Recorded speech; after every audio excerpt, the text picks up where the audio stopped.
But they'll have to deal with that when it comes to it, because they still have a chance to take down this odd rogue. Its defensive capabilities have been drastically weakened, with the only real heal coming in the form of Ziliax and Corpse Taker if you're playing that.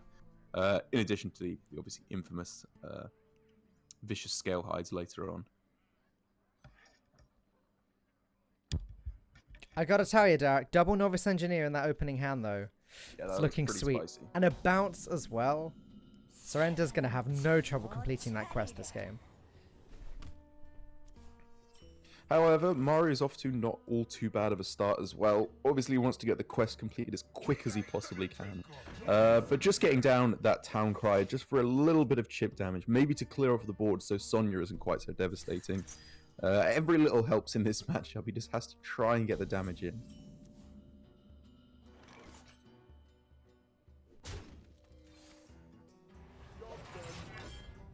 No need whatsoever to prioritize playing the quest here, as Maru's only taunt costs 7 mana, so may as well try and maximize armor at the same time. I was actually kind of considering that playing the quest there was right, just because of top deck Tar Creeper or Stonehill, or maybe even the Phantom Militia. But I think the fact that armor is far from useless in this matchup makes it worth to go for it. Like if Quest Rogue was an OTK combo deck that killed you from no matter what health total, which it used sure, to be, just play the quest. Well, exactly, yeah, that's what it was back in the day, but not so much anymore. Yeah, I mean, worst case, if he does draw one of these 3 drops next turn, I guess he can just play it and not get the proc on the quest next turn. Like, being 1 taunt slower in completing the quest probably isn't going to be what makes all the difference for Maru this game. As he doesn't get the taunt, so it's going to be quest and tank up this turn.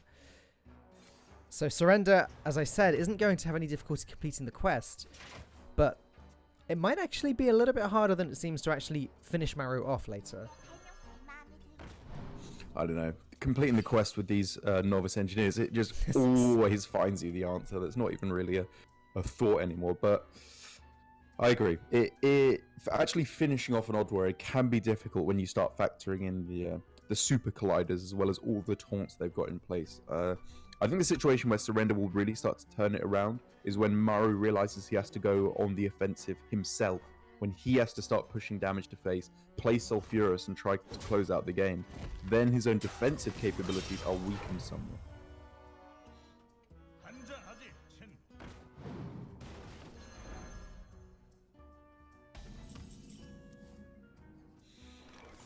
And right now, Maru's hand, as Odd Warrior usually does in the early game, does pretty much nothing.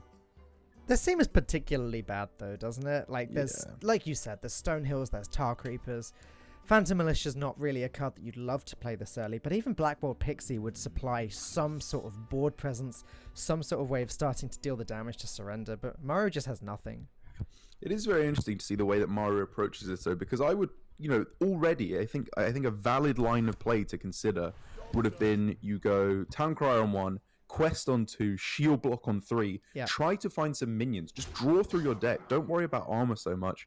Whereas here, he is playing a very unaggressive line, not playing the Shield Block on 3 or 4, prioritizing that hero power clearly shows he's going for a slightly more long game plan, where he tanks up a little bit, takes his beatings early on, so that later on he has the time to get there with Ragnaros Fireballs. And it's an interesting way to go about it. I do think I agree with you that I'd prefer the idea of him just aggressively trying to draw minions. It's easy for me to say that now, given that I've seen the next few draws where Super Collider, Brawl, and Baku entirely useless. There are several good minions available to him as we go into turn 5. Obviously, Diehorn Hatchling, Dynamatic is in the deck, as well as the Tar Creepers, Stonehills, Phantom Militias, Blackwild Pixie.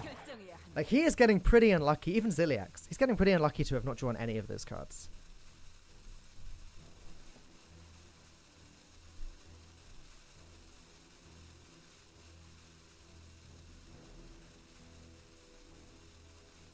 So I'm clearly wondering how much I think his consideration is here. How much can I protect this Novice Engineer? Can I get it into a position where it doesn't die so that I can follow up with a Vanish on both of my Novice Engineers, because while his hand does have the capability to get the quest closer with Zola, he kind of wants to save the Zola. This is Odd Warrior. You kind of need that value later on. So after Valera, having the Zola for infinite value with the shadow card that it creates as well is actually fairly important, I would say.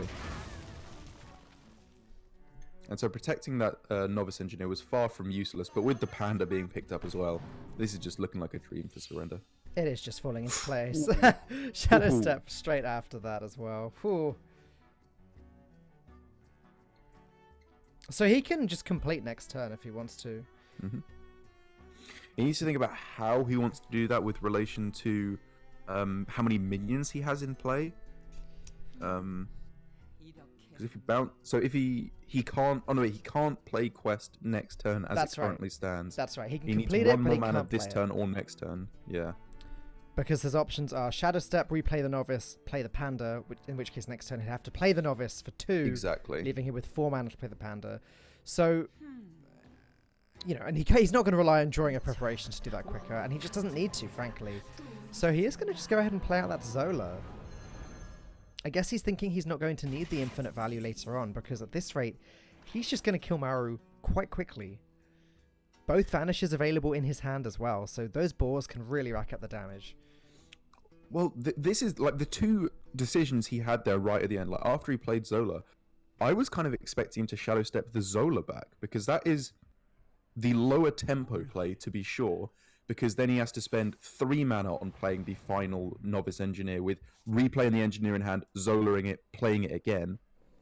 But it would have given him another Zola. He could have then used that later on, and it would have given him the same amount of playings of the Novice Engineer. So it's a little bit interesting, considering either way, he still can't complete the quest on this turn. I think I would prefer the Step of Zola though.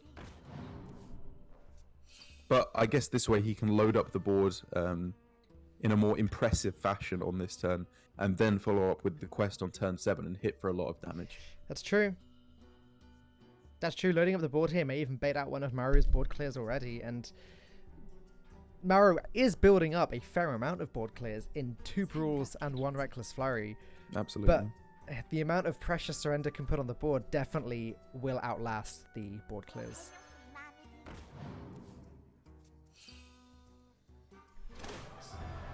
Surrender shaking his head there as he drew the Sonya. I wonder what he was hoping for. It's not very often you draw Sonya and feel sad about it. That's true. No, it is Sonya. What am I talking about? I always mix those two up in my head as well for some reason. Yeah, they're both 3. They're both legendaries. They're both 2/2s. They actually got a lot in common. They both have OR as the sound name. Sonya, Zola. Yeah. It's incredibly confusing. They're basically the same person. Exactly. As here we see the Panda coming down to bounce back the Zola. So basically going in a more roundabout fashion, what I was describing last turn. Basically, I really like having Zola back in hand. I think this is a great play from Surrender.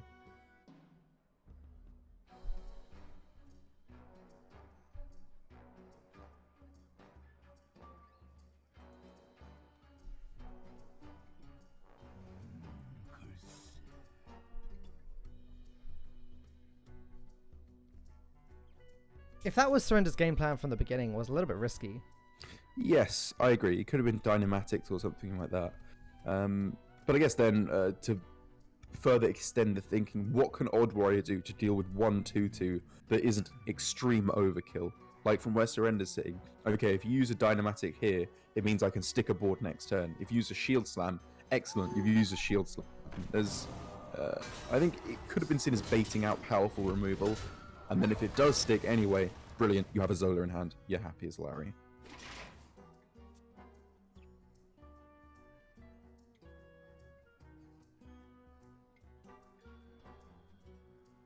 And at long last, well, I say long last, turn 7, Surrender can now really start to turn up the pressure with the quest. And then in addition to that, I mean, how does he want to approach? There's some consideration to not attacking that owl with the dagger, because he might not have the mana for it next turn, and he might draw Valera to play on turn 9, at which point he wants the dagger equipped for any future deck hands.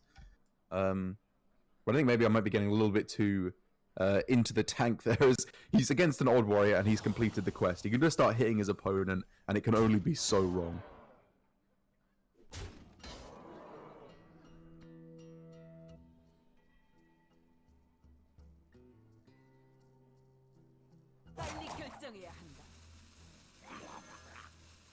Yeah, okay. I like this, actually. I think this is smart. So, Maru, having drawn all 4 of his board clears now, can buy some time. A tank up plus a Reckless Flurry will almost always clear the board unless there's Wax Elementals around. The Brawls will clear all but 1 minion. So, Yep. And the Super Collider is also very, very strong against Quest Rogue. So, he does have some time. He does indeed. This is... just because the quest has been completed, it does not mean the Odd Warrior is out of the game. The real difficult thing to spot is knowing when is it important to use that removal. Because on a board like that, like you said, Reckless Flurry, brilliant. Could have just thrown it down, cleared the board, developed a Pixie or something like that. But then every turn, the same amount of pressure will be developed. He has to try and gain board control whilst also clearing his opponent's board, which is a very, very tall order.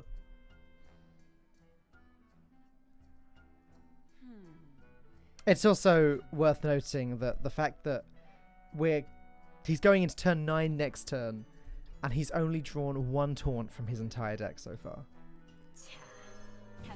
Maru's progress on the quest has been very slug-like. Slug-like, I think is the perfect way to put it.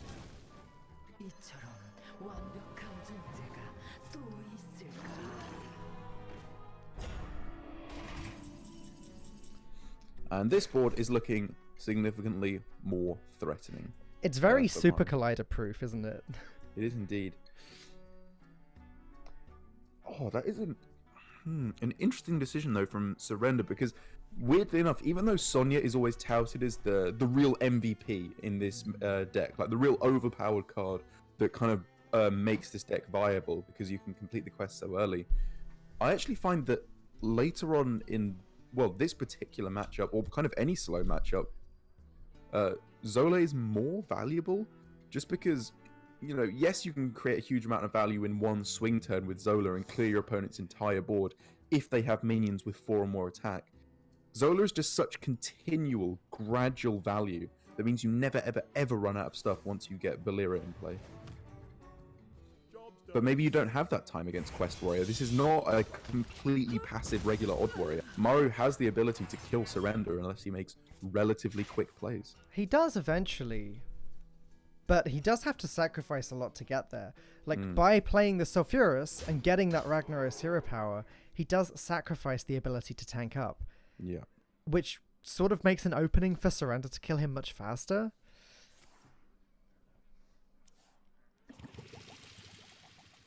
Also worth pointing out that every card that Surrender draws here is potentially going to be hurting him later on. No lab recruiters in this particular quest rogue, so it's far from infinite value, and very importantly, far from infinite fatigue. This is what led, back when Odd Warrior and Quest Rogue were more core in the tournament meta, led to just keeping Valera, or just hard mulliganing, I should say, sorry, for Valera against Odd Warrior, because if you hit that, you pretty much won. As long as that wasn't the bottom card, you were pretty much good. And there are some crazy things that Surrender can even now do with Valera, despite the fact Zola the Gorkin is gone. Valera into double Sonya, throw all of the boars out, add as many Stone to Spores to the hand as possible, and just win in one turn with them. That's one option. I think I like what Surrender's doing, though, at the moment, which is, he's still drawing, he's still getting closer to Valera, but he's just sticking small boards, because he knows at some point, as soon as Maru blinks, if you want to put it that way, and just skips on clearing the board, you go double boar, vanish, double boar, or double board deckhand, or whatever. You can launch a huge amount of damage at the opponent's face, especially once he finds a prep, to get that 3-mana vanish in there for a nice cheap bounce. And he can just close out the game with a huge swing turn. Especially as Maru is still at 3 quest activations. How is that even possible? That's so bad. I also love how carefully Surrender's playing around Super Collider. In that last turn, he created a board which really wasn't weak to it at all, because if Super Collider hit the Wax Elemental, then Sonya would have been returning the cards back to the hand anyway.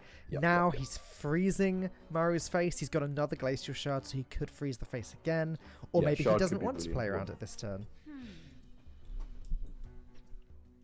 Like he like you said, he wants Maru to use these board clears so that he can then start to go all in.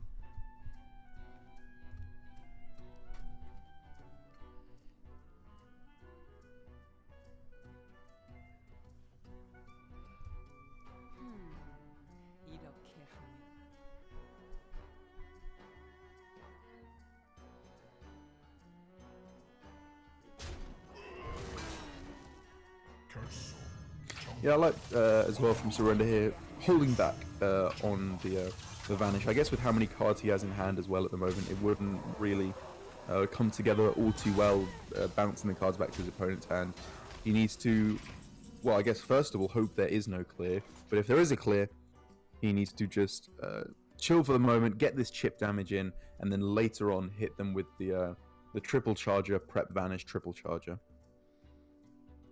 Which is then what, 24 damage? Yes. And again, Surrender has that option. He has wait for Valera and then duplicate the boars with Sonya. There's a lot of ways Surrender can get to this damage. But even now, this board's insane. That's a mighty Ziliax there, and it's completely resistant to Reckless Flurry.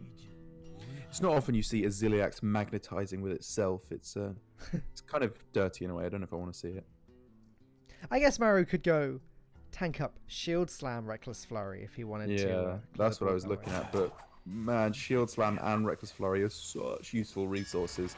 I think I like hoping that he's going to get not too unfortunate here. He almost does. But yeah, this works out just fine. Oh, he's going to go with the Shield Slam as well anyway. Yeah. So this was risky in one way because if the Ziliax did survive, it wasn't dying to the Shield Slam. But wow, that is some damage stacking up. So now he has the mana for 7 times 4 charges, which as we all know is 28.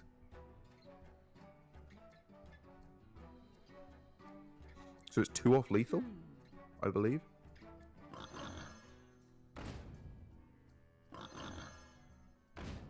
Yep.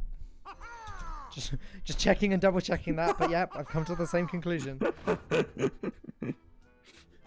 2 grown men, 1 simple calculation. No, not 7 times 4. I was checking he's got the mana to play all of the... right. because, yeah, so it's 4, and then Yeah, the Vanish costs 3, and then the other 3, yeah.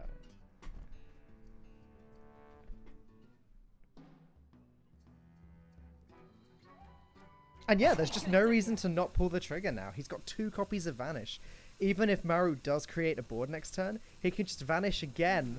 Yeah. This is lovely. This is the play from Surrender. I was afraid he was going to leave them on board for a second, which would have been an absolute disaster. But now, like you said, this requires taunts to be set up for Maru, or the game's just over. I mean, the crazy thing is here, if Maru played nothing this turn, Surrender still has 24 damage. 21 damage. Yes, yeah. 28 exactly. damage. Yeah, because of his decision to not use the prep. And so now, because there is a taunt in the way, however... Oh, no, wait, this one, though, the minions don't die when attacking into it. So double attack would heal up for 6, which brings to 25. I don't think it's lethal on this turn, is it? No. Wait. Because if he attacks him with the weapon to destroy the Divine Shield, he needs to re-dagger, which massively limits his mana. So he'd have to go play the 4 minions, hit the Ziliax twice, hit the face twice, prep Vanish, play 3 more minions. Yeah. And it's just not Which lethal. means he gets, 5 attacks through to face, which is only 20. Yeah, it's just not lethal. Unless it just is lethal.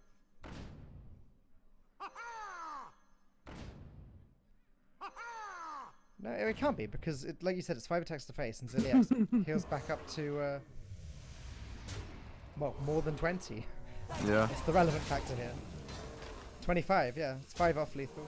Yeah. Well, either way, it's a lot of damage through to face, and a pretty threatening board. that has been generated. Super Collider is denied as well. Okay, yeah. This is a nice play from Surrender. Yep, given that Surrender can just go Sonya and start trading in boars if Maru does have a big taunt, and if he just has a small taunt, it probably won't be enough to prevent lethal anyway. And then even if that doesn't work, he's just got Valera. He can just throw that down. The amount of value he can generate with Valera is a little bit lower because the Zola is gone. But again, once Valera is played, if a big taunt is played, he just goes double Sonya, starts charging in boars, and should have plenty enough damage to close out the game.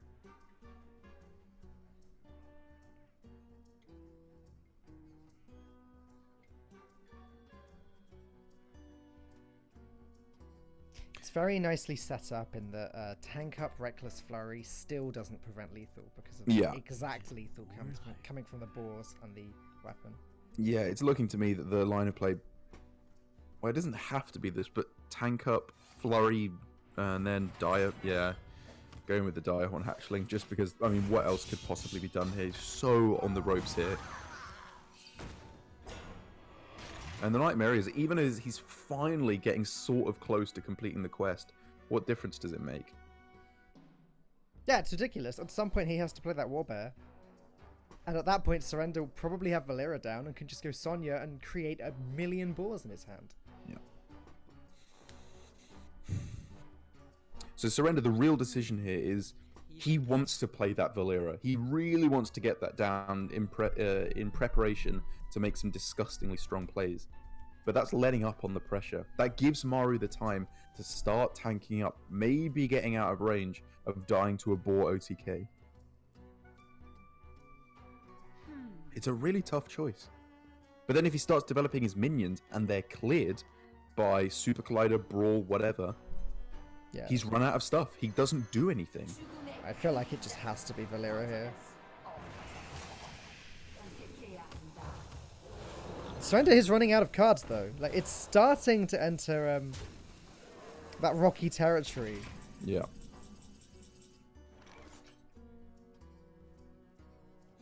And again, Maru knows 100% that there is both Sonya and Boar and Mystery Card in Surrender's hand after it was Zola'd back to the hand and the Boar was vanished. So he knows as soon as Amani Warbear is played, he's just giving his opponent boars. Have my pig, sir. Which means Maru is really just stuck playing the Blackworld Pixies in his hand as the only minions available to him. I mean, he can gain a lot of armor, I guess, but... Well, yeah, and he never really needs to play the quest, right? He never needs to play the Sulfuras because he's just going to try and fatigue. Oh, I don't know, man. That feels staggeringly optimistic. But I agree. That's kind of what he has to play towards. I'm not sure exactly what Surrender has left either. I don't think we've seen a Fan of Knives yet. And he runs 2 of them. Okay, that's not good for him. No. He's running low on value.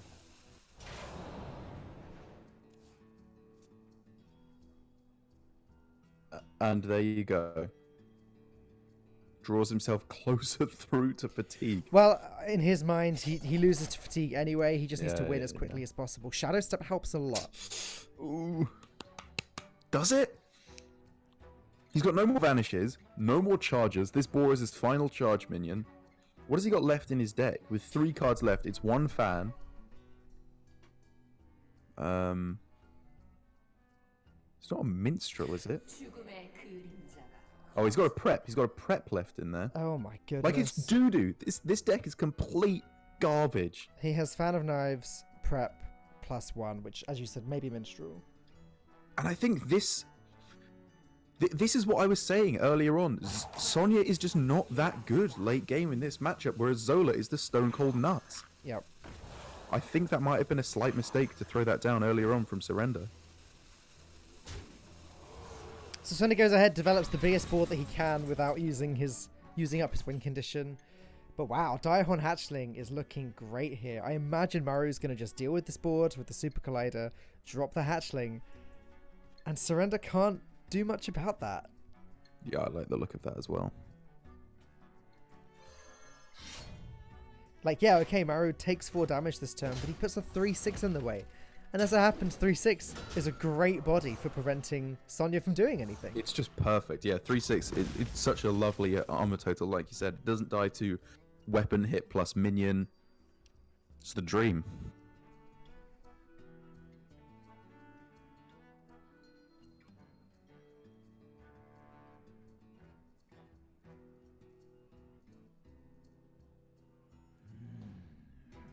And it looks like because Maru has figured out that as long as he doesn't play a minion with 4 or more attack, Sonya does nothing, he's just in a great spot. There's that prep! Oh my god! Fan of Knives +1. Oh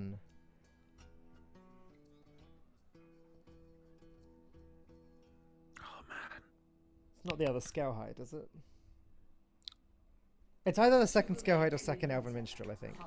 He's played both scale heights, I'm pretty sure. Oh, it's the Minstrel then. It's got to be. And here we go. It's boar time. He can make a couple more with the use of Shadow Step and playing another one next turn.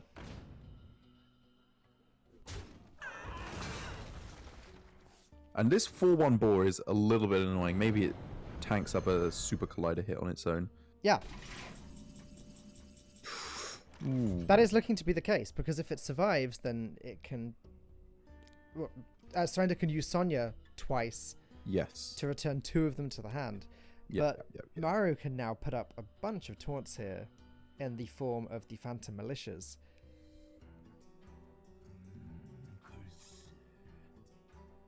Which are 2/4s, so they do not allow Surrender's boars to kill themselves.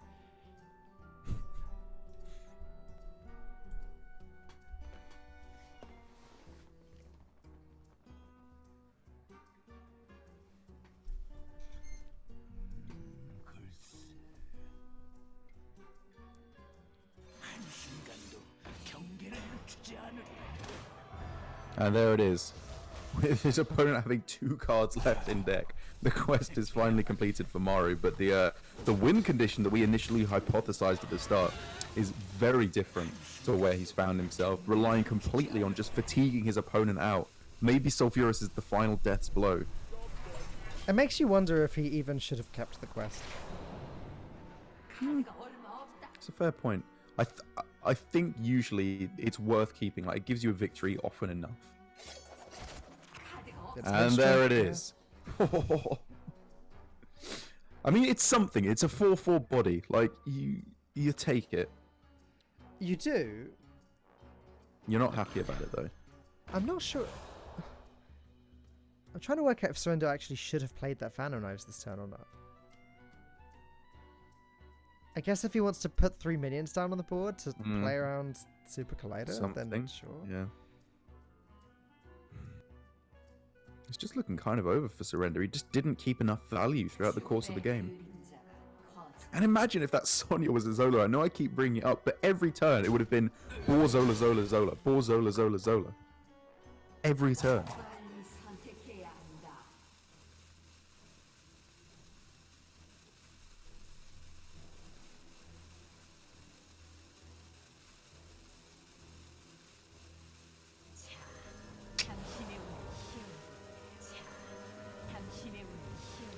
Well, unfortunately for Surrender, the Phantom Militia can... Well, actually, this is awkward. Yeah, he gives a Zola and a Boar back to his opponent. Which is something, I guess. As long as they don't die at the same time. Or he could just brawl and then hope that one of the 2 non-Zola... One of the 2 non-Sonya minions survives. Yep.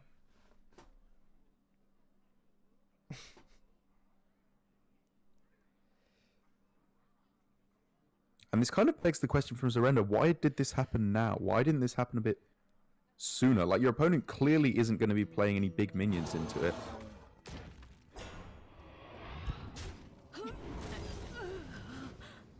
Yeah. Killing both the Sonyas first. The Boars are now gone. Yep. No more charging shenanigans that can occur. I think Mario will have been keeping track relatively well of what the minions left in hand were. Okay, but now both Super Colliders are gone. Is there any way that Surrender can set up some sort of weird infinite Sonya I mean, at the very most, he's playing 2 4/4s a turn, which doesn't win. Right.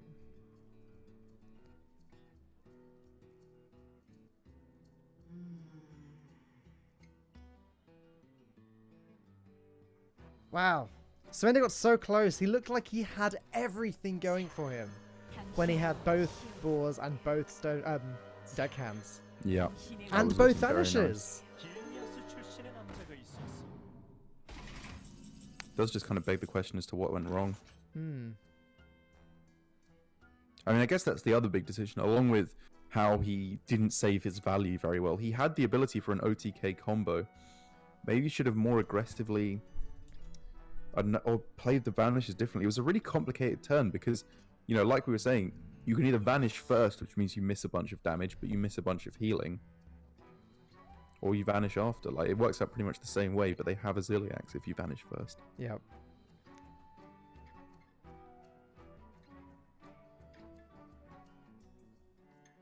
And now Mario, it looks like he kind of just has to go on cleanup operation. He's going to have to deal with 2 4/4 Sonyas, it seems like, at the start of every turn, unless he wants to take a risky brawl, which I don't think he has to take that risk. And it is important that he does deal with these Sonyas, obviously, because otherwise they do just come out with a lot of damage. It's pretty straightforward here, though. Deal with one of them, then Sulfuras down the second. It does mean sacrificing that hero power, but I think it's about time. Yeah. I can agree with that. And if the hero power does deal with the Elven Minstrel this turn, it even further reduces Surrender's potential value each turn. Ooh. Okay. This was quite a low value route from Mario. I kind of wonder if instead of hero power, Direhorn Matriarch was just better. Right. Because this doesn't put a lot of stats on the board at all. Ooh, but now... Can he deal with both Sonyas at the same time with this? Nah, not quite both at once. It's very annoying. He kind of wants the Sulfuras to be a 3 attack weapon. Yeah, yeah. 4 attack here.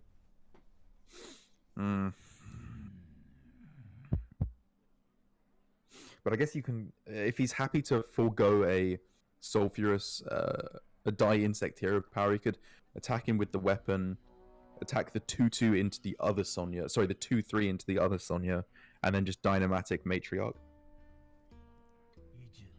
And then that probably just locks out the game, right? Yeah, I think that's what he's going for. Yeah. Oh, okay, with a hero power thrown in instead. Much the same strategy.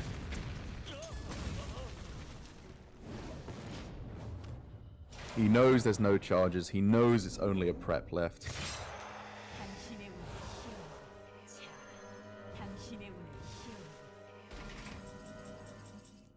Yep, and now Maru can finally just sort of ignore these Sonyas. He can go face, he just can goes stick hero up power, taunts. hero They power. don't do anything. Because if he goes hero power, pixie, hero power, he either clears both Sonyas or he wins the game. It doesn't matter. Surrender is just out, and that is a pretty miserable victory. When I had all but counted Maru out of that game, he beautifully manages to turn it around. What a spot by him. I mean, it may seem fairly simple, but just realizing, do not play this Warbear. It will just give your opponent more Stone Type scores. Just chill. Take it easy for the moment, and you'll take it in the long run. And takes such an important victory in an unfavorable first game. Surrender not looking great. Again, I think it's fair to say he's one of the top 2 most famous Korean players over here in the West. There's him and Kranich, who is more old guard, I guess, now. But Surrender top 4 Hearthstone World Championships 2017, and not looking great here. And SKT T1 not looking great either. They have to find a counter to this Quest Warrior. And what are their options here? Odd Paladin? Hero Power? Odd Mage? Maybe? It's not looking great, and this is what I meant by getting rid of the Quest Odd Warrior in their banning phase, because they're just left with a bunch of aggro decks now. That's the vast majority of what they have, and that's not a good matchup. But actually, I'm going to take a close look at that Odd Mage. Because there's... Oh, okay, sorry, I mislooked. It's not the full-on Odd aggro mage. It's more of a control mage version, I guess, or like the hybrid version. Like, it's still got the Leroy in there. It's still got some aggressive potential with the Astromancers, but this is the version of Dragon's Fury. So it's much more of a control build with Frostlich Jaina. So that's a very valid way to go, I think, if they wanted to take on the Warrior. Okay. Yeah, it's kind of like a cross between Big Spell Mage, actually, and Odd Mage. Maybe more the Odd Mage of old, whereas the newer types are very aggressive and don't have Frostlich Jaina. Yeah. This version with Astromancers, just a lot more of those slow cards. Though Zixo decides to queue up the mirror. He does indeed. Let's take a look at the Warrior that SKT is running. It looks to be fairly similar. Odd and Quest. It's almost identical. Pretty much, yeah. In terms of the text, it is identical. It's literally identical, right? It's the same deck, yeah. Yeah, you are right. I can tell by putting the two tabs next to each other and quickly flicking between the two and not seeing any difference. It's like in that episode of The Office where Pam tells Creed to find the difference between the two pictures, and there's no difference. That would be hilarious if you were TJ right now. Trust me, he'd be rolling on the floor laughing. It's been a little too long since I last watched The Office. It rings bells, but... Fair enough. But, I mean, in a complete mirror match, it's going to be down to... I mean, I always say it's going to be down purely to play. Obviously, in any kind of a mirror match, you have to hope that you get the good draw. But at least when this was a more popular matchup before Baku was even in play, in just Quest Warrior mirrors, it was all just about turboing that quest as quick as you possibly could. So essentially not doing what Maru did last game. Exactly. Doing the opposite. Do the opposite of that. But hey, Maru's strategy last game worked out very well. I do wonder if that was his plan from the beginning, but then surely if it was, he would have mulliganed away the quest last game. Yeah, okay. I guess that's an interesting point. I think the more I see those warrior games, the quest warrior games, I just think getting rid of the quest is so rarely the right thing to do. Like, there has to be such a strong reason to not go for it. Sure. Either way, neither player going to want to be throwing away the quest in this game. Exactly right. And in terms of the who it is most important to win this for, I think if SKT lose this, even ignoring the fact that they are 2-0 down, they're just in an absolutely dire spot because their counters are so much weaker, whereas ORD with their slightly less aggressive lineup, I think has much more potential to take the counter with something like their full-on control mage or any kind of way just to counteract the slow control build of the Odd Warrior. SKT T1 are clearly in a rough spot here, simply on the merit that they believe their best counter is a mirror match. Yeah. That's all they got.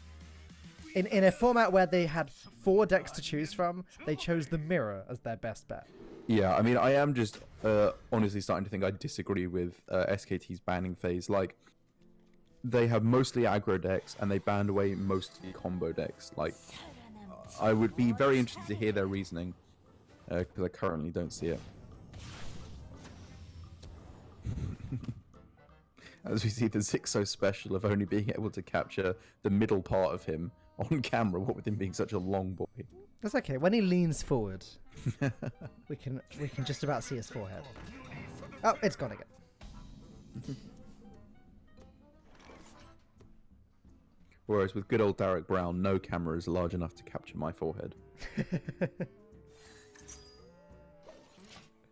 Especially not when you're standing next to me, and so the camera needs to be low. Exactly.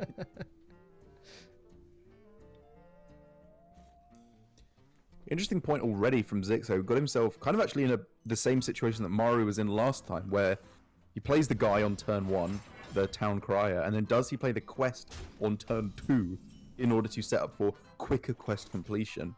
I think for Zixo it's a little bit easier because that 3-drop is not the 3-drop you want to play on 3.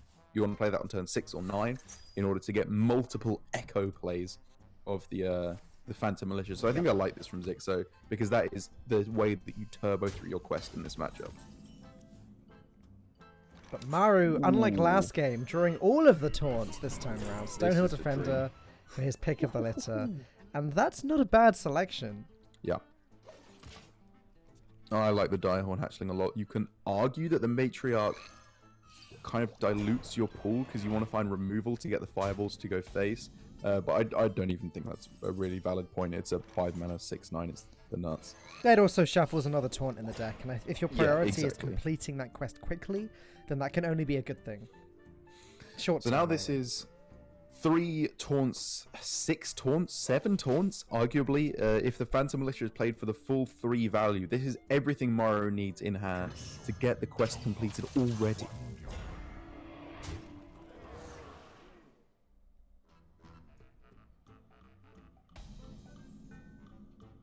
But for Zixo, it's not all too far off in his own right.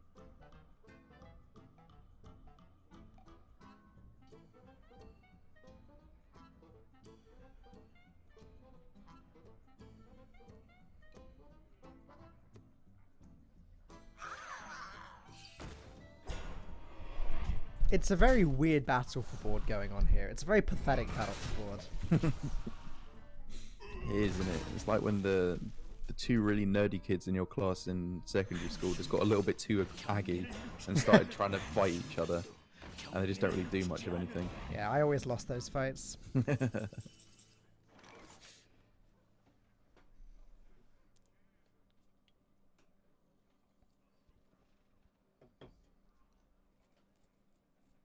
Zixo is taking things a little bit quicker with the old turn 6 Phantom Militias. I think he has now got everything he needs to complete the quest. Probably means he would be playing Sulfuras on turn 10 as it currently stands, with the Armani Warbears being fairly expensive. At you. Oh, bless me. But that's fine. He's got what he needs in hand to complete it, which means even though he might be a turn behind Maru, he's still got what it takes to get those Sulfuras fireballs flying. So I guess really we need to start looking at the removal that the players have. Each player has a Super Collider in the hand. Zixo has his Reckless Flurry, and Maru has Brawl. So it's fairly even in that respect. It's fairly even, yeah. I think I would still put Maru slightly in the lead. Yeah, I agree. Just because, like, Brawl is so good just to keep those removal options going face. He's just got more stuff in hand. Like, he's going to get the quest completed quicker, and those fireballs are going to start flying real quick. As long as he doesn't lose board to these Armani Warbears. Well, that's the thing. That is the one advantage that Zixo does have going for him. Although it's a little bit slower, they are very proactive when they hit the board. It's like when in the past we've talked about expensive Hearthstone cards and what makes a card good and what makes a card not so good.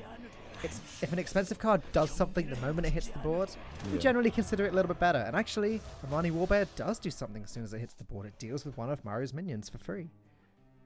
Well, not quite for free, but mostly for free. As Zixu's choices get a little bit more awkward now, as Super Collider Tile Creeper on this turn is very tempting, but that means next turn he can't go Warbear plus Sulfuras plus Hero Power. This is the play I was looking at. Yeah, whereas on this turn, if you play the more expensive Taunt, next turn, 9 mana, he can very happily go Tile Creeper, Sulfuras, Hero Power, start killing his opponent. Well, he's also, by doing this, just completely taken over the board by fitting in the Shield Slam there. Maru has to really take the defensive. Maybe he is forced to play Brawl this turn, and that's not what he wants to be doing before completing the quest. Absolutely not. Then again, Dynamatic's not looking... I was going to say, Dynamatic's not looking terrible there. Maybe it doesn't quite do enough, but... I think I like this, because usually whatever survives, can be killed off by Sulfuras, but he gets the worst outcome there off the Brawl, which cannot be killed by Sulfuras. Zixo also has found himself with quite a bit more health than Maru. So he's looking to be winning the race at the moment.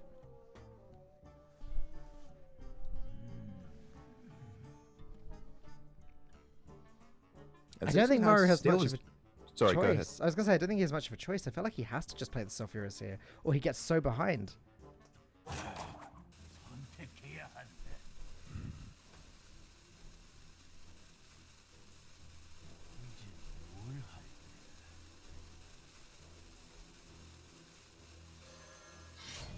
Yeah. I think he's just afraid that he's going to have to play the Super Collider next turn, which he really doesn't want to overwrite the Sulfuras, but I mean, overall, I think I agree. He just has to get the damage rolling. This was the benefit of getting his quest completed first. He has to take advantage of that.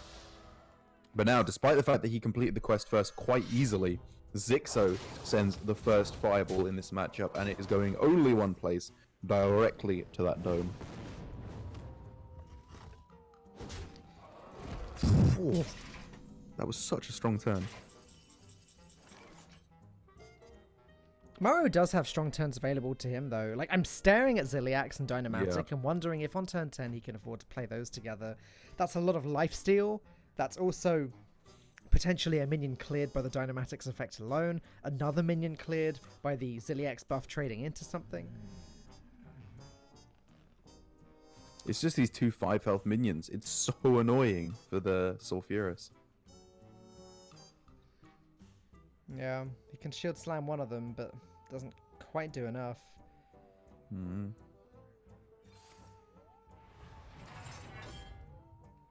Ooh, Pixie's nice. Yeah, next turn that could be a very valid route just to start clearing stuff off without expending too many resources.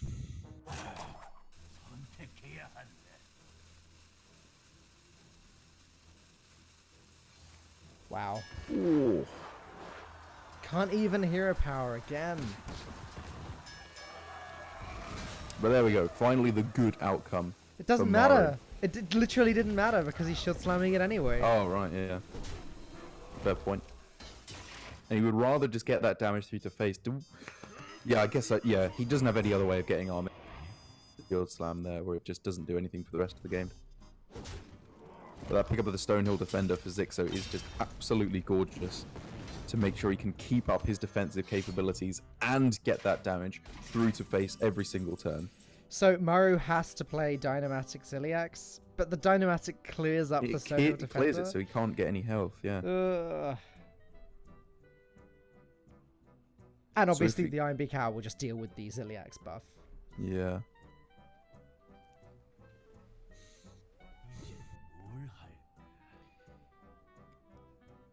So does he have to go Ziliax trade Dynamatic? No, that's so bad. Could he go Hero Power Pixie, Hero Power Iron Beak Owl just to put another minion on the board? No, because the Super Collider. Super Collider, it wouldn't technically kill it off 100%. But I think it's just too close to dying. You don't want to take a 50-50 if you can at all avoid it. Like, Ziliax attack in, swing with Sulfuras to finish off the 1-1. And then Hero Power. It feels keeps you out so of range of dying. It feels so bad, doesn't it? It feels awful. But he's just got to do it. Wow, he's going with the Dynamatic. So 3 turns in a row now. Ever since completing the quest, Maru has not used that hero power.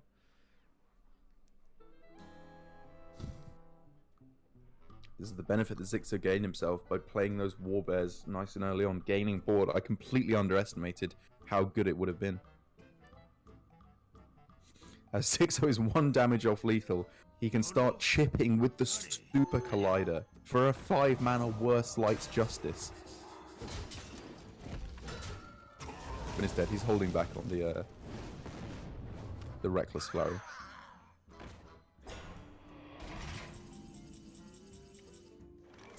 Well, Dark, Maru is looking pretty dead to me. He is indeed.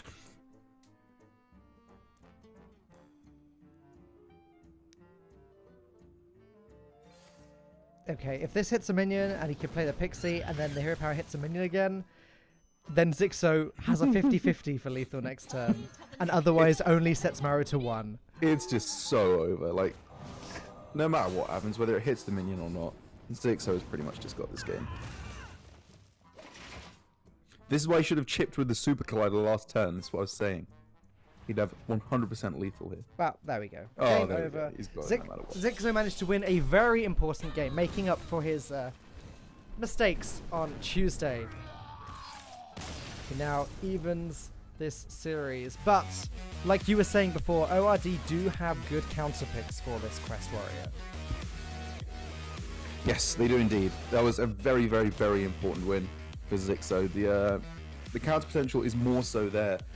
And if the previous series have been anything to go by in China versus Korea, it's going to go to Game 5. That's what we've seen in pretty much every series so far in this tournament. And with good reason. When you have 5 decks to play in a best of 5 format, you usually have very strong counters. So if we have a look at what ORD have remaining to them, they have even Shaman. They have their own Quest Rogue, I believe. Yep, I don't think that was banned. They have Malygos Druid.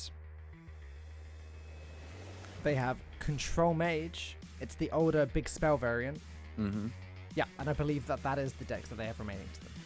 Okay, well, I mean, I guess Quest Rogue's probably the way they would go in order to counteract the Odd Warrior. I mean, they've got Lab Recruiter in there as well, so in terms of value, they have absolutely no concerns at all. There won't be a repeat of the first game then. Exactly. They could very much still lose, of course, but I imagine it would be much more likely through damage through to face, minions being removed turn after turn, and Sulfuros closing out the game.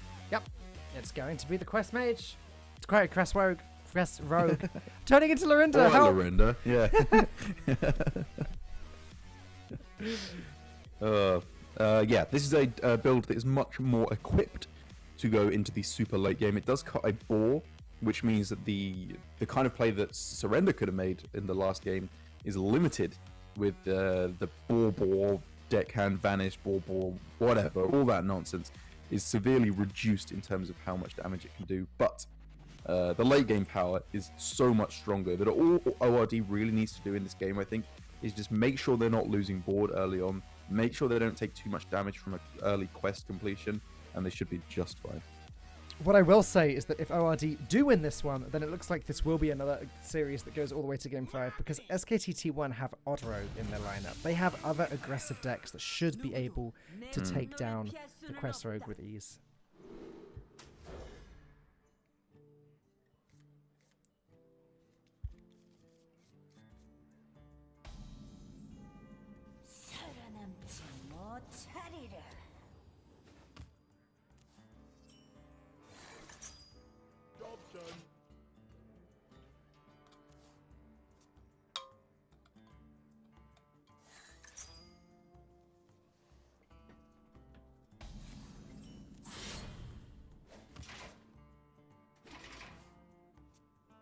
It should be a pretty simple first few turns here.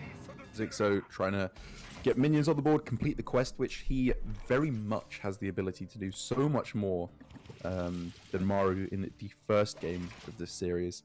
But Striker right, also with a pretty good quest rogue hand. He's got the Novice Engineer. If the board gets out of control, that Pepperoni Vanish will be beautiful just to reset the board.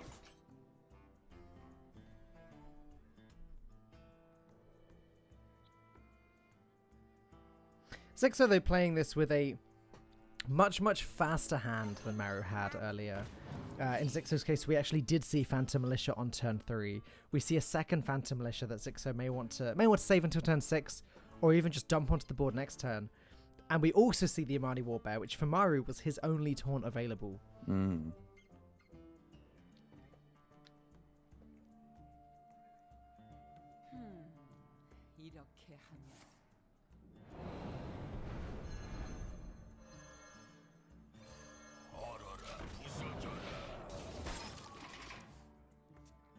Strike right playing somewhat more aggressively onto the board here with an early freeze. I guess just keeping his health total high above all else.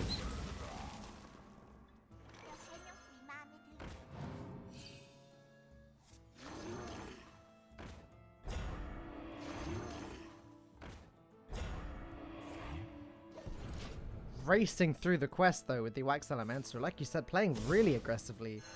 Not saving the Vanish to clear Zixo's board. Just going to go ahead and finish that quest as fast as he can.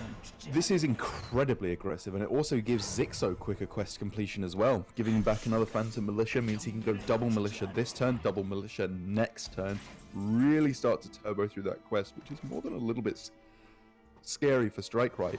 Especially Longer has a Vanish. He has to get this quest completed super quick if he wants to have a chance at fighting back on board. Thankfully for him, however, he has exactly that with his play of double Elemental into Wax Elemental, Wax Elemental.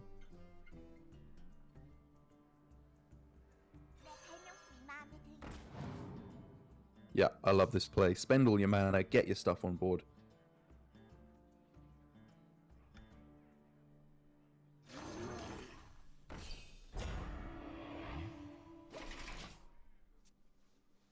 And with plenty mana to play and complete the quest next turn.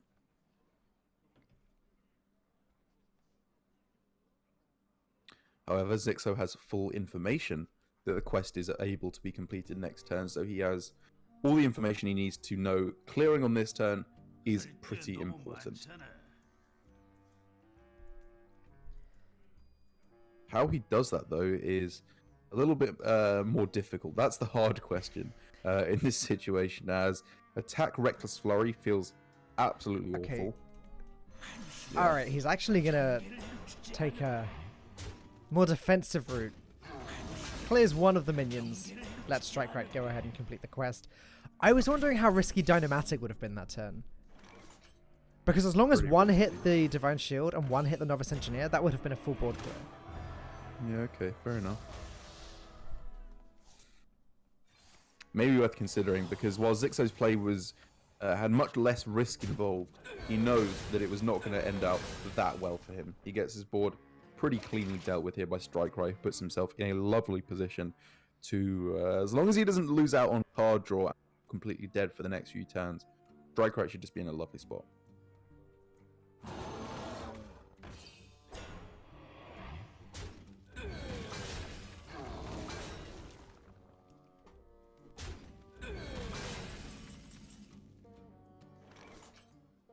As Zixo's best friend, the Armani Warbear, comes through to try and save the day, and it's doing a decent job. Goes 2 for 1 trade, keeps him nice and even on board for the one more taunt needed to complete the quest. Next turn, we could very well see Creeper, Sulfurous, Hero Power to start smacking Strike Right and pray that he has no healing available to him, while we can clearly see that he does.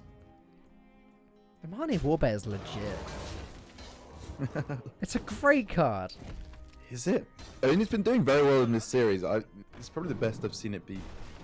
I've seen it in the odd Death Rattle Hunter as well. Oh yeah. It's a cool card for sure. This is weird from Strike Right, like not wanting to play more than one minion. Impulse that I completely understand because of Super Collider. But that's not the weapon he should be afraid of right now. His opponent is at 6 quest activations. He just needs 1 3-cost taunt, of which there are many in this deck, and he smacks it with the Sulfurous and gets guaranteed 8 damage to face. Wow. A very different strategy to what we saw Maru do earlier, but honestly, Zixo would not be able to win with the same strategy that Maru had, because unlike Surrender's Quest Rogue, Strike Right has that Lab Recruiter there and will never lose to Fatigue.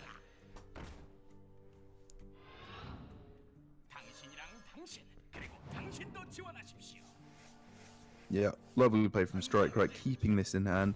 Just means he has the option to save it for Valera if he deems it necessary, but also he can continue just to throw it down, bounce it back, get the good cards shuffled into his deck, and just be in a good position to never really lose. Feels even better to do that when you have an Elven Minstrel in hand. Mm-hmm. You just start tearing through the deck at some point with no worries.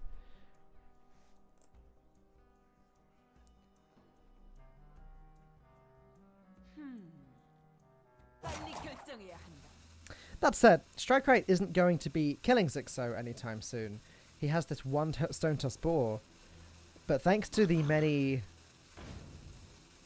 Scale Hides that have been shuffled into Strike Right's deck, his deck isn't looking as aggressive. Yeah.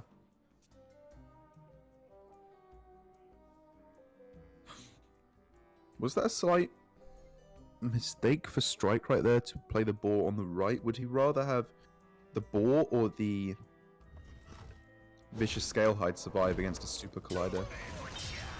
I mean, I guess it's pretty inconsequential. I think the boar should have been played on the far left, actually. Actually, no, in the middle. Probably should have been played in the middle. But either way, Zixo can deal with it very nicely indeed, as Strike Right beautifully refills his hand, draws a whole bunch of stuff, and that Sonya, while it was very unimpactful last game, should be a little bit more juicy this game, I would imagine. And here it is, those shuffled scale heights coming back. Strike right, I think beautiful realization of what card is going to be most valuable in this matchup. It is those scale heights for that all-important heal. Zixo can usually clear the board quite easily here with his own Super Collider and his Hero Power. But clearing the board just doesn't seem like it's going to be enough, because Strike Right can just keep coming out with more stuff again and again. More and more stuff. That's the problem. You can tell I've been casting with Lorinda this week. Yeah, more gubbins to come through here for Strike Right.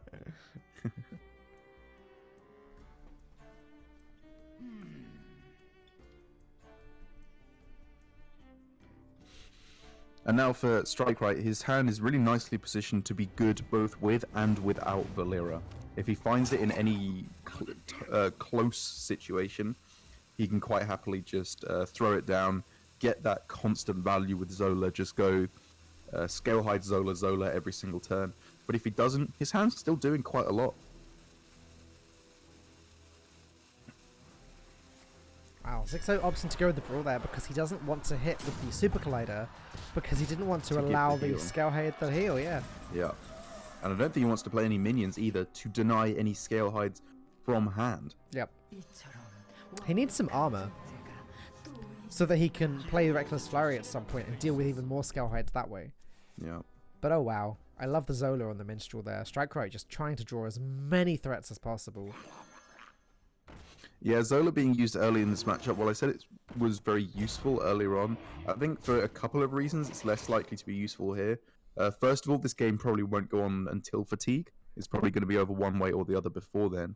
And also, because there's the Lab Recruiter there. What a draw. Absolutely perfect draw. Just got to pray that the Scale Hide doesn't survive. Brilliant. That's a little annoying, however. It is. Given that Zixo still can't play minions. You just go for the 50-50. But oh and my... he hits it. Okay. Strike Right Zixo's cannot heal this turn. Continual reluctance to play minions looks like it might be working out for him. He is, however, now afraid that he might just die. Well, if he can draw a shield block... I'll just close out the game.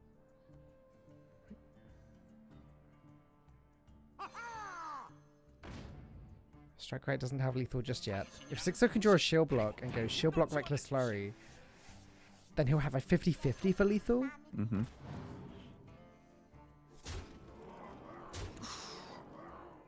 There's what he shuffled in. 3 damage off lethal here is Strike Right.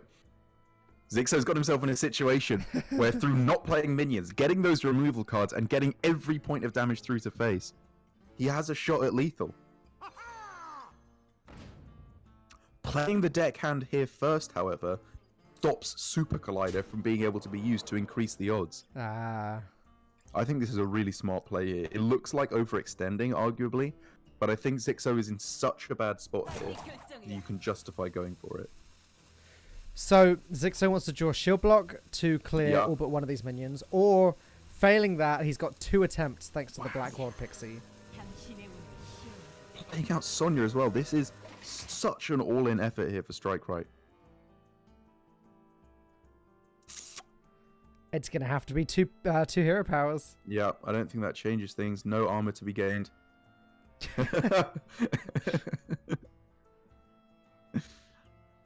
Alright. It's a bless RNG here for Zixo. He's got to pray that this works out for him. Oh, sure. Okay, I guess if that hits it once, it clears off a minion then. Yep. Zixo shakes his head. Looks like that's a miss.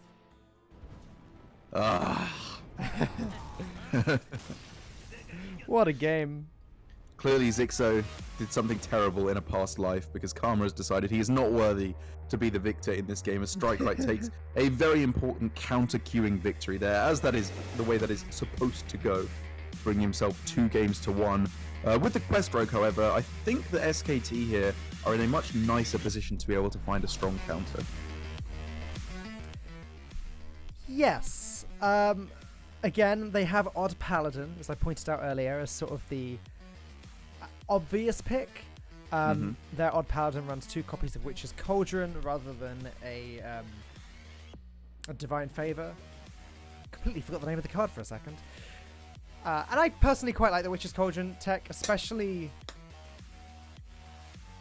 in matchups where there are going to be lots of taunts, which I guess the Wax Elemental could be a big taunt that gets in the Odd Paladin's way. If the Rogue ever gets to complete the quest, though, which Odd Paladin is going to be trying to prevent. Indeed. I guess on the other hand, for SKT, they could go with the Even Shaman, which I think is probably one of the weaker choices actually against Quest Rogue. We've already seen that matchup yesterday, I believe, and it just went pretty miserably for the Even Shaman. They just couldn't get the damage they needed early on and ended up being overrun by the Quest Rogue later on after the quest was completed. But whatever Hoy picks here, this is it. This is his final deck. When he loses, the series is over. So whatever he does pick, he's going to have to hope can win not just this match, but also the game that comes after. Mm-hmm. So I guess they'll be looking at the rest of ORD's decks as well to check, do ORD have any really strong counters to Odd Paladin, and in which case, if we can't win the series anyway with Odd Paladin, maybe the Even Shaman would be a better pick. Yeah, you got to be able to win 2 in a row with it, I suppose. I just feel like Odd Paladin is just the stronger deck at the moment, though. Yeah. Like, even against just a random field, if you just had to queue one up on a ladder, I would choose Odd Paladin every single time. Mm-hmm. But it really does seem as though ORD have won the ban and pick phase in this series. They have the very sort of anti-SKT T1 lineup, actually.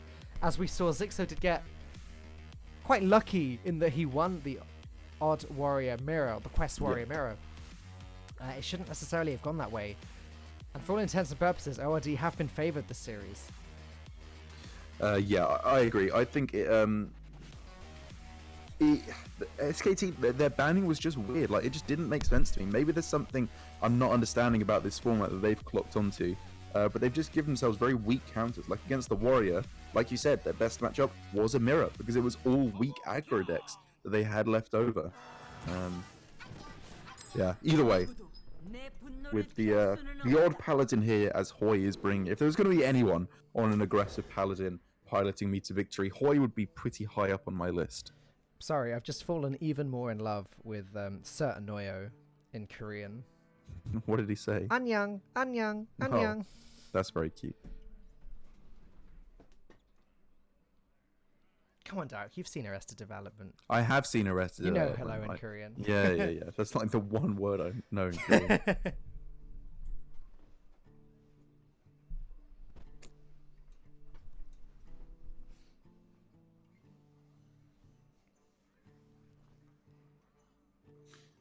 Hoy here with a weird decision, as he does have some of the better cards in the deck to keep early on, I think. Blessing of Might, if it can be stuck on a Divine Shielded 1-drop, like the Righteous Protector or Argent Squire, is very, very powerful indeed, just to get the damage rolling.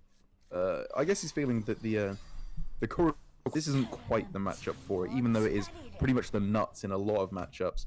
Just want to get that damage rolling a little bit earlier than the Corridor Creeper can allow you. Ooh. As Hoy does see that red tinge on the maul that every player loves to see, I believe indicating Divine Shield maul. Do you know all of the different mauls off by heart?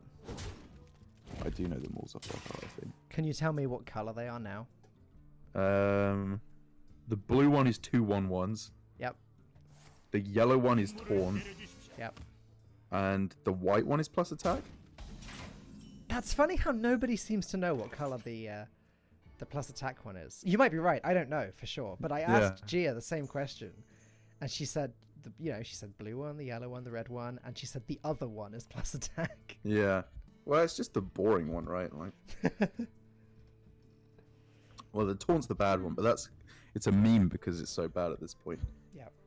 But for Strike right here, obviously a very nice little start, staying perfectly even on board, finding the one copy of Fan of Knives that they have in their deck list. Very, very important in this matchup indeed, especially if he can find himself a Pepperoni, just to get that out with a little bit of tempo as well.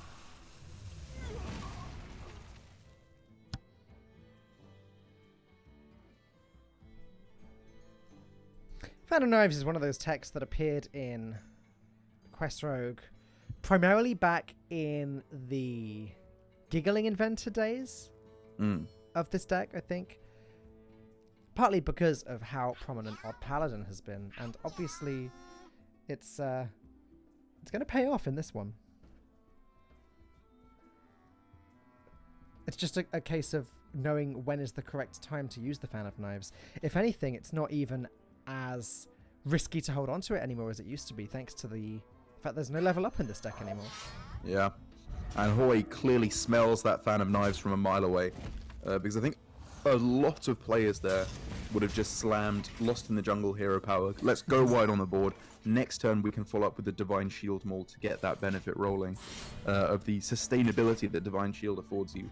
Hoy, however, realizes that that is coming and makes a very heads-up play that is very low value in terms of what Divine Shield Maul should usually give you, but just works out gorgeously. So talked about how Witch's Cauldron is very good against taunts, but it looks like it's also very good against Fan of Knives here. Because if Hoy sets up a big wide board and just sticks Witch's Cauldron down, then Fan of Knives means Hoy gets to add a bunch of Shaman cards to his hand. And that's not a bad worst case scenario. God, I find Serenio distracting when I'm trying to cast. It's pretty impressive that they managed to create such a simple character who's so annoying in every single culture. Oh, wow. So Deckhand, plus the Dagger, plus the Fan of Knives does actually deny Hoy the Shaman spells. Yeah, this works out pretty beautifully. It denies him Shaman spells, denies him Fungalmancer, denies him Frostwolf Warlord. This is just the perfect time for Strike-Right to throw down that Fan of Knives, and now Hoy is left really without much of anything to do. Yeah, the fact that Strike-Right also has the Boar and Sonya in hand, it's possible for him to win this one.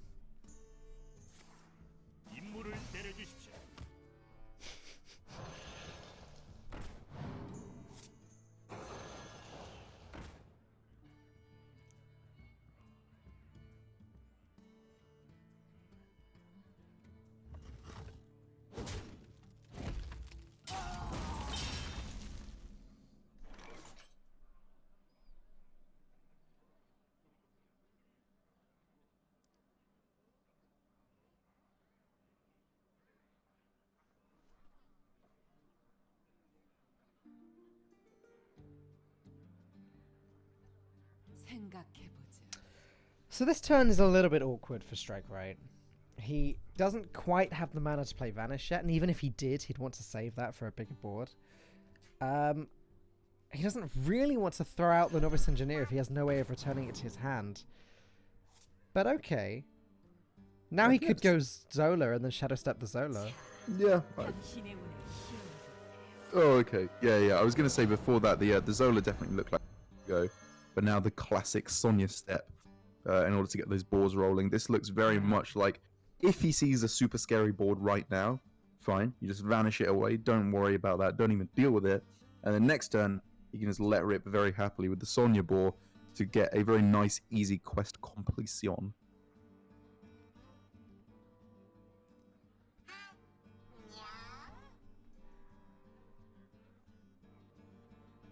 Yep, this sets it up beautifully. And for Hoy, he can't even just play the Frostwolf Warlord because he, from next turn, has to start to worry about that Vanish. Though, I guess the flip side is, by playing the Frostwolf Warlord, this sort of prevents the big Sonya play. Well, yeah, that's what's so nice about it. Like, Strike-Right could very well just say, I'll accept the 8 damage here. Like, I could heal up later on with Scalehide, Ziliax, and I think that's exactly what he's going for here. Especially with the pickup of Scalehide, I really like this play, just because you're facing down a big board this turn, but you're very likely also going to be facing down a big board next turn. Just take your beatings now while you know it's acceptable, you can deal with this, and then complete the quest next turn and just win. I agree. Especially as this Sonya on its own kind of forces Hoy to trade into it. Obviously, he could have a Vine Cleaver from where Strike-Right is sat to smack into it, but even then, it's mighty scary.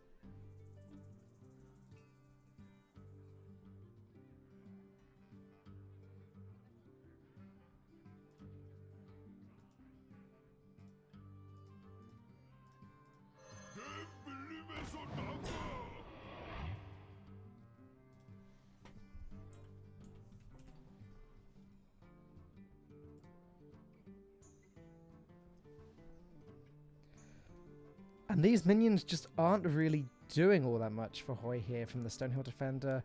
You know, it's not the Tarim or the Tyrion that you usually want to see. It's Goldshy, Footman, Ironfur Grizzly, and Rotten Applebaum. Like these... Yeah, these aren't Tarim, They basically. just don't do anything. Yeah, it's looking like it's slipping away from Hoi. I guess maybe his best hope is to go Grizzly and then Blessing of Might on the Warlord, send it face, and just pray that that gets there somehow. Maybe Strike Right's hand is just complete and utter nothing.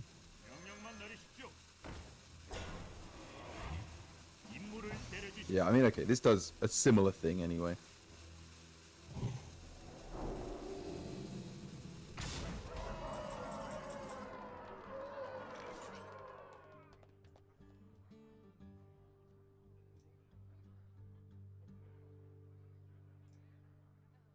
Yeah, nice easy vanish here for Strike Right. If he didn't have that, then maybe it would be a little bit scary with having to pay 5 mana for the quest.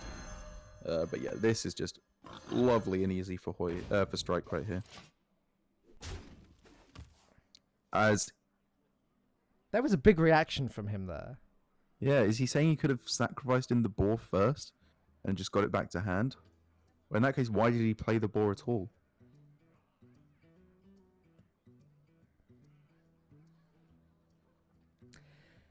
Could have sacrificed him. Oh, he could have attacked him with the Sonya to stop him. Oh, he could have just taken away the Goldshy Footman, right? Like if he just attacked him with the Sonya, Oh, right, sure. his opponent just doesn't have a Footman. Okay, yeah. I mean that is bad. That is bad, but whatever. It's not the end of the world. Yeah, I mean it could actually be bad. Maybe if that stops a charging minion from attacking into a Frostwolf Warlord, then that's bad enough to be an annoyance for Strike Right.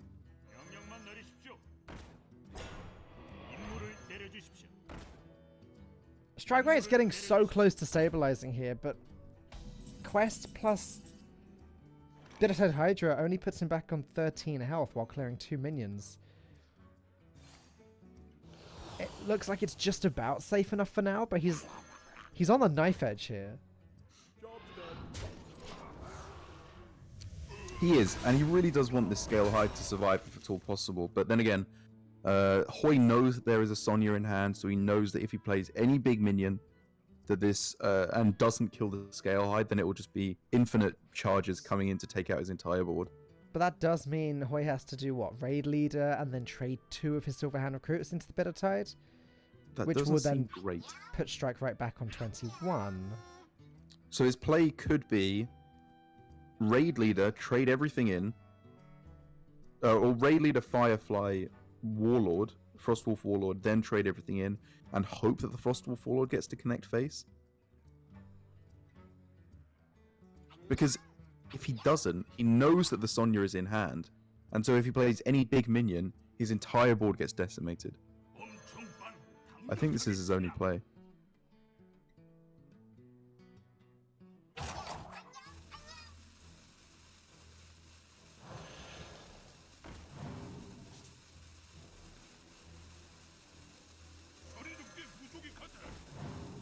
Yeah, I like this. There's just no real other choice, I think. And Strike Right is in hot water here. He doesn't actually have a second Bitterhead Hydra or anything with charge in his hand. Vanish definitely helps him out for a bit. It's a nice little way of stalling there. He can start with the Mimic Pod, see what he draws, follow it with Vanish. Lab Recruiter's not ideal in this matchup. This is lackluster, and Hoi this turn can just say, brilliant, let's develop another big board and see what you say about that. And Vine Cleaver as well as a lovely addition just to get some damage through to face. So Strike Right is playing Lab Recruiter instead of Ziliax, so I'm now imagining if this were... Oh, really? The other deck list? Yeah, if this were the other deck list, that would potentially have been double Ziliax drawn there. And that would have been much more useful. I mean, it's a weird deck list. Like, one fan is understandable, one board I've seen a fair bit. But no Ziliax, Lab Recruiter, Ooze. It's some strong tech cards, to say the least.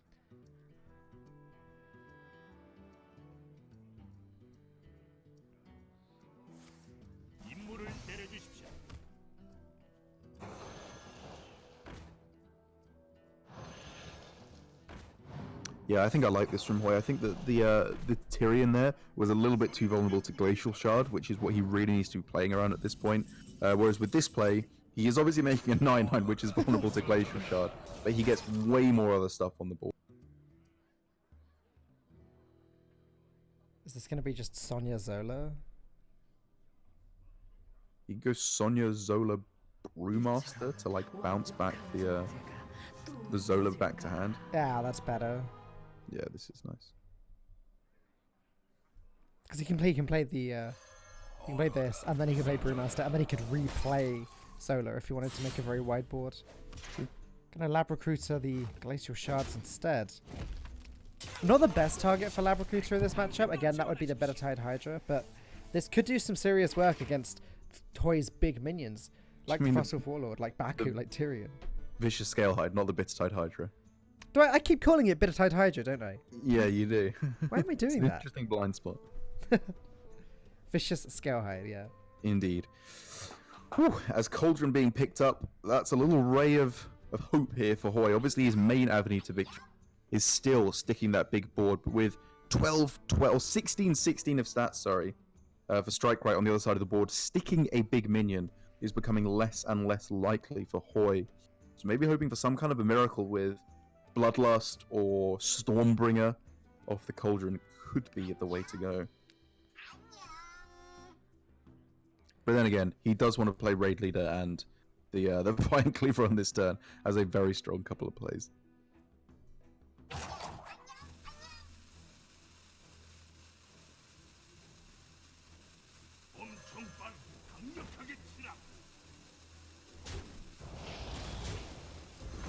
Yeah, that looks like what's happening here. Still just sticking on the plan of getting their minions in play, hoping he doesn't draw Scalehide. Wax Elemental is another really nice pickup for Strike Right, though. Especially, it's not bad. especially when hidden behind this Sonya. Yeah, the old Sonya Wax. A classic play, to be sure. Oof, and with the Zola as well. Yep. This is a very strong defensive wall being generated by Strike Right. Love this play. Why not? Just stick up all of the Wax Elementals, protect the Sonya. Ideally, Strike Right can even then trade Zola in and replay it next turn. Now I'm wondering what Witch's Cauldron is going to do. It's going to have to do something.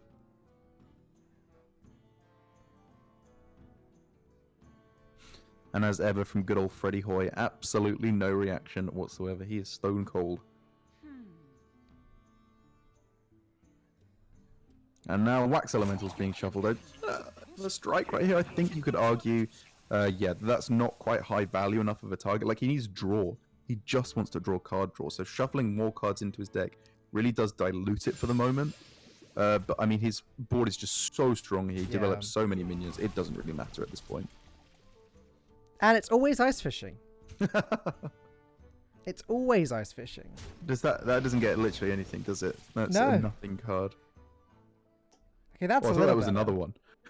Yeah, I did as well, actually. It's very similar color. Okay, so how can we throw down on the Firefly for a minion? Although the 3/4 stat line is just god awful.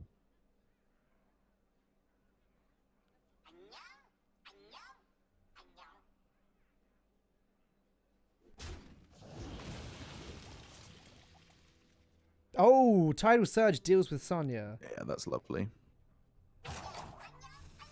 I don't know if it's good enough, but it's a start.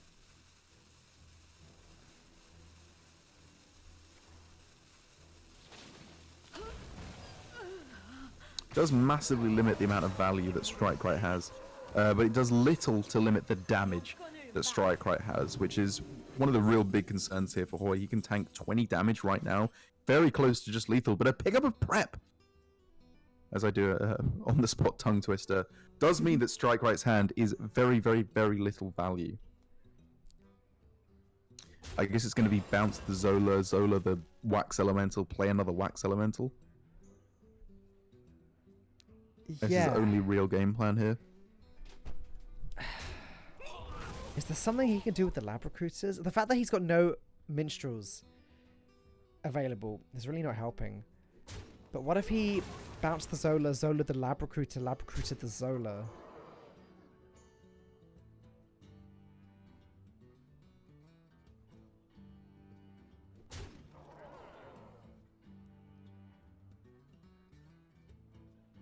Just gonna go with the simple full heal on the Wax Elemental. Okay. Yeah, that seems good. Does it? Why not just bounce the Zola, and then you can play the Zola on the Elemental, and then you just have the same board but better. Yeah, you're right. You literally just missed out on a 4-1 hit, right? Yep, you're right. Yeah, it seems kind of sloppy. It's great that Strike Right's in this position, but it would be a real shame if he ended up losing it now just because of some unfortunate plays. There have been a couple of sloppy plays from Strike Right, like not trading into the Gold Shy Footman. Here, not getting an extra 4-1. Drawing a Novice Engineer, though, is an excellent play. It is, but that's not... Yeah. Can't even draw one of the many Glacial Shards that he's shuffled into his deck. Oh man, that is so sad. There goes Strike Right's board.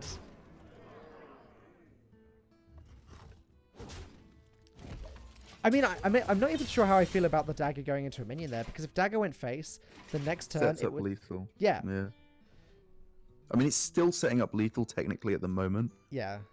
And I think that is actually just game, unless he gets an elemental off of this Hoy, realizing this is his only chance.